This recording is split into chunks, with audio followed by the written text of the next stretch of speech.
We're back with more on the U.S. and Israel strikes on Iran, which we're learning were strategically planned for months. The Wall Street Journal reporting that Israeli and U.S. military intelligence had long watched and waited for a rare opportunity. Senior political and military leaders in Iran holding a meeting where they could all be killed at once. The attacks being orchestrated in broad daylight as a tactical decision to surprise the Iranian regime. President Trump also using a twin-track approach of diplomacy and military buildup to throw off Iranian leadership from any potential attack. Retired Navy SEAL Mike Sarraille joins me now. Good morning, Mike. Thank you. Yesterday, we were talking about would the door get kicked down with those Raptors F-22s taking off, trying to suppress and destroy the enemy air defense. It certainly appears that was the case and a whole lot more. But this broad daylight strike is really something I can't say I've ever seen. What do you make of it? Well, good morning, Griff. I think this speaks to just the versatility and agility of our U.S. military as well as the Israelis. We knew the strike was imminent, but to bump the timeline up substantially just shows that ability to adapt for a target of opportunity. And when you have senior leaders gathering like that with the potential to decapitate our adversary, you've got to take it. They did, probably using precision-guided, layered munitions that absolutely hit with its intended effect. It's spectacular intelligence that they acted on. And I ask you, Mike, could intelligence like this have been gathered without having human intelligence on the ground? No, and most likely these are human sources with the Mossad.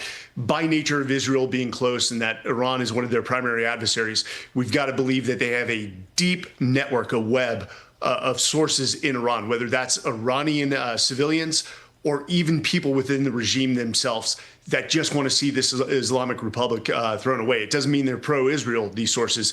It just means that they're anti-Islamic Republic, willing to work with Israel for the overthrow and ultimately the uprising of the people to take over the government. Mike, what happens? Obviously, strikes underway. You saw Israel just hammering Tehran overnight. What can we expect? Where do you see this going in the next 3 to 5 days, let's say? So that's a great question. So you're going to see sustained precision strikes. We have to do this, and predominantly targeting their C2 nodes, their radar arrays and missile arrays. They'll continue to degrade and eliminate their missile and anti-aircraft defense networks. Additionally, and if you go back to Trump's speech, he said he was going to annihilate the Navy. Why?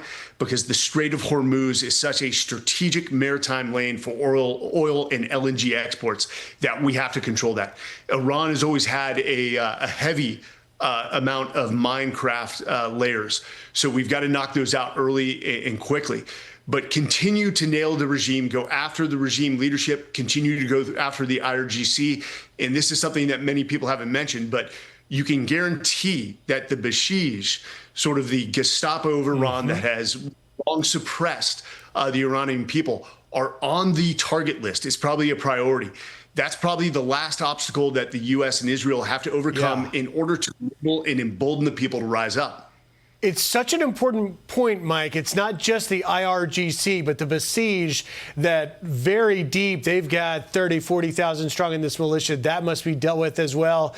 Retired Navy SEAL Mike Sarraille, as always, great insight. Thank you for taking time, sir. Thanks, Griff. I'm Steve Doocy. I'm Brian Kilmeade. And I'm Ainsley Earhart. And click here to subscribe to the Fox News YouTube page to catch our hottest interviews and most compelling analysis.